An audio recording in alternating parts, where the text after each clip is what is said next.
pessoal, beleza? Tudo bem com vocês? Gente, estou voltando aqui então agora para a gente falar um pouquinho sobre três tipos de funções. Sobre a função sobrejetora, a função injetora e a função bijetora, tá? Gente, vamos lá. Começando então pela sobrejetora. Uma função f de a em b é sobrejetora quando todo elemento do conjunto B é imagem de pelo menos um elemento do conjunto A. Ou seja, quando a imagem de f é igual a B. Pessoal, aqui então, de um modo simples, a gente consegue identificar uma função sobrejetora quando não sobra nenhum elemento de B sem estar relacionado com um elemento de A. Tá? Então aqui a gente já viu que em B a gente pode deixar algum elemento de fora e mesmo assim nós ainda teremos uma função. Né? Nós já vimos aqui que eu posso ter que pode sobrar algum elemento em B e que mesmo assim nós ainda teremos uma função. A gente viu que em A nunca pode sobrar, não é isso? A gente viu que todos os elementos de A têm que estar relacionados com todos os elementos de B, né? Ou seja, todos os elementos de A têm que ter pelo menos uma imagem em B, certo? Então aqui, pessoal, peraí, vou cortar, não ficou legal. Corta. 1, 2, 3 e foi. Fala pessoal, beleza? Tudo bem com vocês? Gente, hoje então eu estou aqui para falar com vocês sobre três tipos de funções, tá? A função sobrejetora, a função injetora e a função bijetora.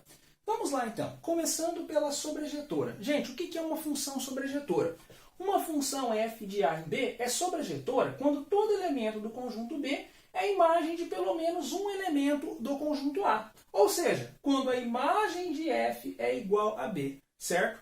Gente, o que significa isso? Nós vamos ter uma função sobrejetora quando todos os elementos de B estiverem relacionados com um único elemento de A, certo? Então, quando todos os elementos de B estiverem relacionados com A, beleza? Então, isso é uma característica de função sobrejetora. Certo? Ô, gente, ó, aqui vocês podem ver que no nosso conjunto B não sobrou nenhum termo sem estar relacionado com termos de A, certo? Então, isso é o que caracteriza uma função sobrejetora. A gente já viu em outras aulas que para ser função, podem ter casos em que sobram elementos de B sem estar relacionados com nenhum elemento de A. Isso ainda assim nos permite ter uma função. O que não pode é ficar nenhum elemento de A sem estar relacionado com um único elemento de B. Tá? Isso não pode. Mas nós vimos que B pode ficar, não é isso? Só que para que nós tenhamos uma função sobrejetora, nenhum elemento de B pode ficar sem par. Certo? Então essa é a principal característica de uma função sobrejetora. Ou a gente ainda pode caracterizá-la ela assim, ó, é quando o contradomínio é igual à imagem. Certo? Então, nós temos uma função sobrejetora quando o contradomínio é igual à imagem da nossa função. Olha aqui, pessoal, mas em um gráfico, como que nós poderíamos identificar isso dentro de um gráfico? Ó, aqui nós temos um gráfico de uma função quadrática, ó, f de x é igual a x ao quadrado. Tá? E quando que a gente vai conseguir identificar isso aqui em um gráfico? Gente, basicamente assim, ó. Quando nós tivermos que a imagem será igual ao nosso contradomínio.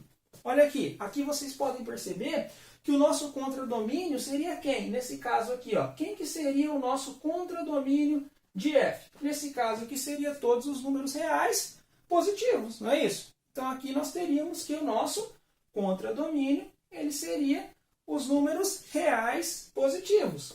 Não é isso? Ó? Então reais positivos. Agora, quem que seria, nesse caso aqui, a imagem da nossa função? Olha, a imagem da nossa função f, ela também seria o conjunto real positivo. Certo?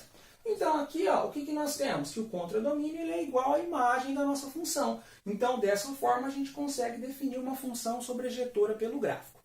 Beleza? Então, tá. Ótimo. Agora, vamos ver o que é uma função injetora. Ó, uma função f de a em b é injetora quando elementos distintos do domínio têm imagens distintos no contradomínio. Olha aqui, pessoal. O que significa, gente? É quando nós temos cada termo de A relacionado com um único termo de B. Olha aqui, ó. O que nós temos? O 1 ele está relacionado com o 2, certo? O 2 ele está relacionado com o número 4, o 3 está relacionado com o 6, certo? Então aqui, ó, para cada elemento de A, nós temos uma imagem em B, certo? Ó, por quê, gente? Agora pensa aqui em uma outra situação, ó. Vamos supor que eu tivesse um outro número aqui, vamos supor que eu tivesse o número 4, tá? Aqui, e que a imagem dele fosse 4, certo? Aqui, pessoal, a gente viu que eu posso ter dois números em A que possuem a mesma imagem em B. Isso ainda caracteriza uma função, certo? Mas ela não seria injetora, tá? Injetora é quando cada elemento de A tem uma imagem distinta em B, tá? Então, isso seria uma função injetora. Como que a gente acha isso pelo gráfico? Ó, pessoal, aqui nós temos o gráfico da função f de x igual a raiz quadrada de x. Então, como que a gente acha isso daqui em um gráfico? Pessoal, a gente sempre vai conseguir identificar se uma função é injetora ou não somente pelo gráfico da seguinte forma. Olha aqui, ó, o que eu vou ter que fazer, pessoal? Eu vou ter que traçar uma reta horizontal, certo? E essa reta aqui, ó, ela pode intersectar esse nosso gráfico em um único ponto, ó.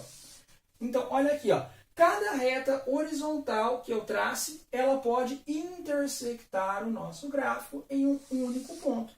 Isso é uma característica de função injetora, certo? Ó, agora, aqui vocês podem ver, ó, que essa função aqui que nós definimos como sendo sobrejetora, ela já não é injetora, ó. Por quê? Se eu traço uma reta horizontal nela, ela já vai cortar o nosso gráfico em 2 pontos.